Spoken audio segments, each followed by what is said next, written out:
Alright, we jump into part 4 by heading back to Petalburg to battle our dad. We have a couple of options as to which gym trainers we face while making our way through.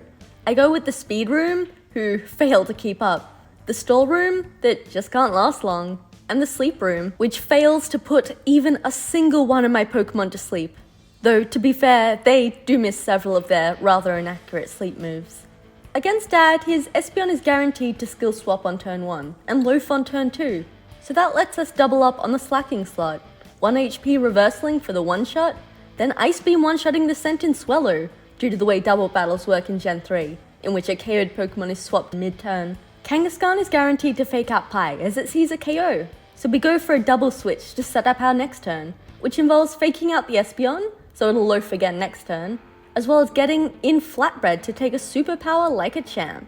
We go for a Vital Throw against Kangaskhan, but before we can, she crits us with a Crush Claw, which brings us all the way down to the yellow. This means we have to switch him out, though Bread can finish her off. Meanwhile, Espeon finally gets rid of Truant, passing it on to Gingerbread.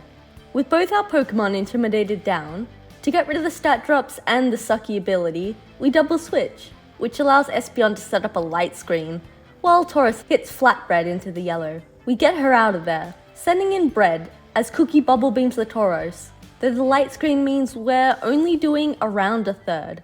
With Bread now in the yellow, we once again switch. Gingerbread absorbs the Psychic, though is hit down to the red thanks to Tauros. Still, we're able to fake out Seismic Toss to finally knock him out. We're down to the final 2, with Snorlax's only attacking move being Snore, which requires him to be asleep. As long as we don't damage him, he won't rest, and then he can't damage us. So we gang up on the Espeon until he finally goes down.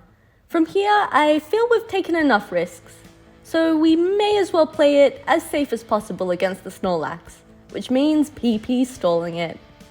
Once it's all out of Snore, we attack it down and get the win. This means we get the HM Surf, which opens up a vast majority of the map for us. Of course, this means new team members. We then make our way up to the Weather Institute, where Aqua Admin Shelly has kidnapped some staff. We lead Bun vs Melodic, who is immediately crit by a Surf, which is unfortunate, but still allows us to safely Body Slam KO. Croissant absorbs a Thunderbolt, then Shockwaves for around a quarter. Lapras knows a ground move, and a crit will KO us, so we do some strategic switching to periodically heal him. Thankfully, we did play around the crit, as she ends up getting one, and we survive in the yellow, then heal up and finally get the KO. Hypno is next, who we paralyze, then send in Gingy and Scon to get some fake out damage and Baguette to intimidate until she's in Shadow Punch range. Shuckle is an ever annoying twerp with its crazy high defenses. Rock Slide is around a 4-shot, though through its increased evasiveness causing me to miss, and the twerp using Rest, she doesn't make it that easy, especially when Scon is toxic. We can use the fact that Hypno put Baguette to sleep in order to stall out the Toxic PP, however, as a Pokemon that's asleep can't be poisoned. Toxic, of course, is the last move to run out of PP, so she ends up struggling for recoil, as a now awake Baguette eventually manages to get off the occasional hit, until she's finally down. I tried a Body Slam 2-shot the Medicham, but we missed the range, though thankfully my Pokemon is an untimely crit, allowing the next blow to get the KO. Finally, there's Dragonite. Pastry switches in and one-shot Ice Beams for the win, giving us our Route 119 encounter, a cast form. We then make our way through Four Tree City to try and get the Cacleon uncovering device. But before we can, I make a mistake. I meant to challenge the trainers on Route 120 one by one, but accidentally walk into a double battle. What was meant to be happening is Macarons vs Dodrio with the T-Bolt one-shot, and I don't know why, but I try to stick to that plan, faking out Parasect while Macarons targets Dodrio, who obviously goes for Scon's throat, hitting him to the low red. That was close. With Lamington's great defensive typing, we're able to get Scon out of there, as Macarons also one-shots the Swallow with T-Bolt. Last is Altaria, which means the Thunderbolt is only regularly effective, and what's worse is that my Magneton has Magnet Pull, which I essentially saw as a nothing ability, but it is seriously stabbing us in the back right now, as I can't switch Lamington out thanks to it.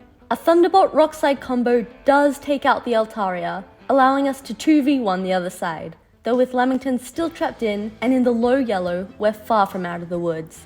I switch out Macarons to get Magnet Pull off the field, while Lamington finishes off the bug. From here, Gingerbread fakeouts, allowing us to finally get Aggron out of there. From here, Gingy gets the KO, then Macarons comes back out to help Croissant finish off the Jinx. Yikes, that was not a great battle. So many close calls. But hey, we got through it, which means it's Winona time, who we've never beaten before.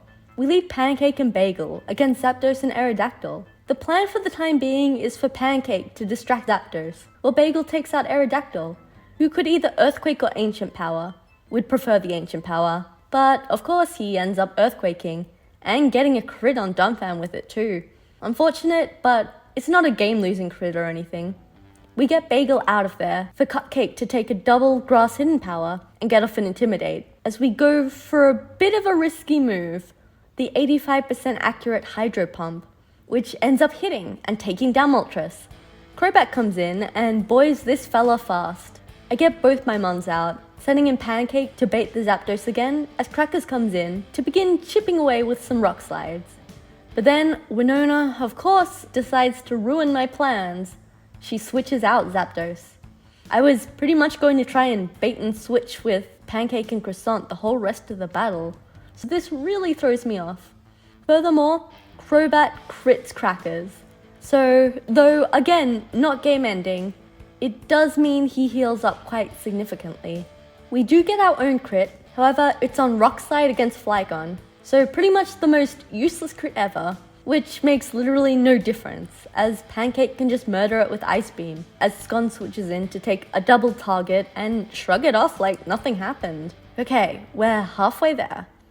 Zapdos comes back out, so it's back to our Croissant Crackers team, who take a little damage in exchange for a Shockwave Rock Slide combo, bringing Crobat down to the red. I know Croissant can finish off the bat, and Crackers is pretty heavily damaged, so she's out of there for Scon. Never underestimate his bulk. We're down to her last two, Zapdos and Articuno. Crackers comes in to take the Sky attacks that would have hit Scon hard, while Croissant shockwaves Articuno. They're going to target the Crackers slut as they see a KO, so back to Scon we go. It's like a Scon Cracker ping pong this gym. However, that game is over, as thanks to the crit earlier, Crackers can't survive a double Sky attack anymore. So I have to either sacrifice her, or choose another Pokemon to take the attacks. And look, I'm sorry Pancake, but we have another water flying Pokemon in Gyarados. So he comes in to be KO'd. RIP. But at the very least, Croissant finally takes down that Articuno. Scon replaces our dead teammate so he can fake out, with us getting a pretty useful crit this time, hitting Zapdos down to the red, and flinching him, so Croissant can Shockwave KO. Our first Winona win. Yeah, we had to make an unplanned sacrifice, but hey, we got past her. And now, out of all my mons, I'm not too upset Pancake had to go. Get ready to head into uncharted territory in the next part. See you soon!